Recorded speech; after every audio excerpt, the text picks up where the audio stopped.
So that's the end of our presentation. I think we just wanted to do a quick summary on the good, the bad, and the ugly. So we're going to leave it to Miguel to talk about the good.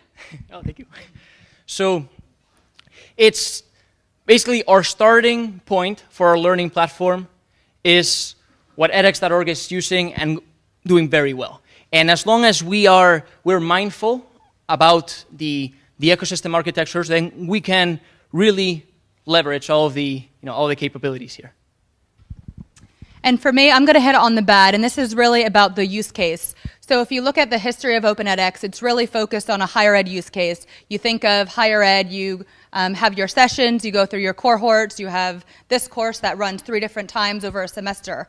So the data and the analytics that edX is capturing for that use case is really great. As an enterprise company delivering to enterprises, the use case is much different. The data and analytics that we need to capture is very different as we're delivering it to an L&D manager or a manager who has 50 IT employees taking courses with us. So there's a lot of data in the edX tables, there's great information, but it's not doing a lot of good for our use case. So that's kind of the bad for us, and one of the areas that we're really focusing on to figuring out what we're going to do with all of this data, how we can transcribe it and make good use of it for our enterprise clients. So I get to deliver the bad news, the ugly part. So the good news is the ugly part, there was no ugly when it came to the OpenEdX. We really benefited from it tremendously. The ugly part was more on the self-inflicted wounds, the things that we didn't know, that we should have known, the way we worked or didn't work well together. And I think we took all those lessons learned. We deliver on time with quality, but certainly leveraging those lessons learned is helping us moving forward as well. So any questions? Yes, sir. How did you manage the kind of update maintenance cycle of edX, the platform, versus your release cycle? And how did you think about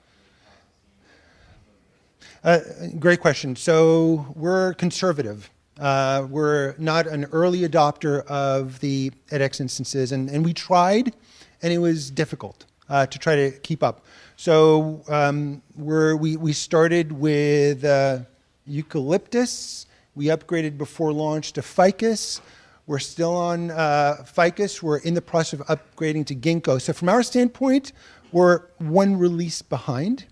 But we've gone through it once before, and the process is about a month, right? And so, yeah, we're conservative, and we've got architecture. We have a way to roll it out, and it's worked out okay, but we don't want to be at the bleeding edge of the source code.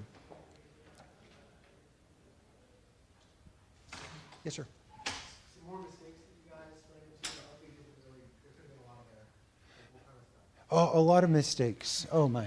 Transparency.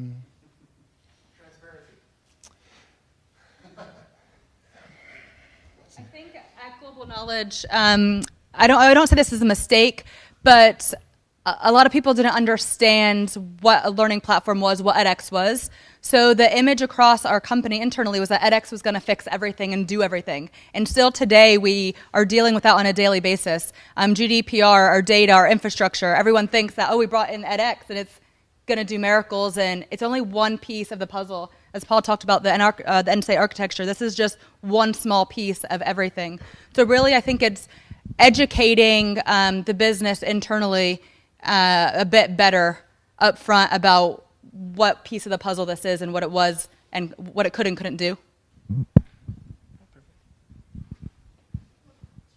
Yes. One more question? Yeah, could you talk a little bit more about what system you build your course content in and how you bring that into OpenEdX? Yeah. You mentioned that you didn't use the Studio Builder. I'm just curious to hear. Yeah, so we have a lightning talk on that, Xyleme. Xyleme was a decision that was made a while back. Again, it's used for instructor-led, the virtual reuse of content, and you can output that in SCORM and other formats. So that was sort of the decision that was made before our time, and it's really about the reuse. What we built is a way to convert the XML from into an OLX and be able to update due to the import. The key part is, as Michelle mentioned, we have these long runs, so we don't have a session every 3 months. So we built a tool to when we import the OLX, we can do it in a running instance. So we were basically through GitHub and through a bunch of tools, updating the OLX in a live instance and replicating some of the capabilities of Studio, but through the tooling. And that was a key consideration. And we also built, one of our goals as a company is to do royalty-based authoring. So using edX, and we know that edX or Studio is well known in the market as an authoring tool. So we also built the reverse of that, where we can take edX content, our Studio content, and flip it back into Xylem as well.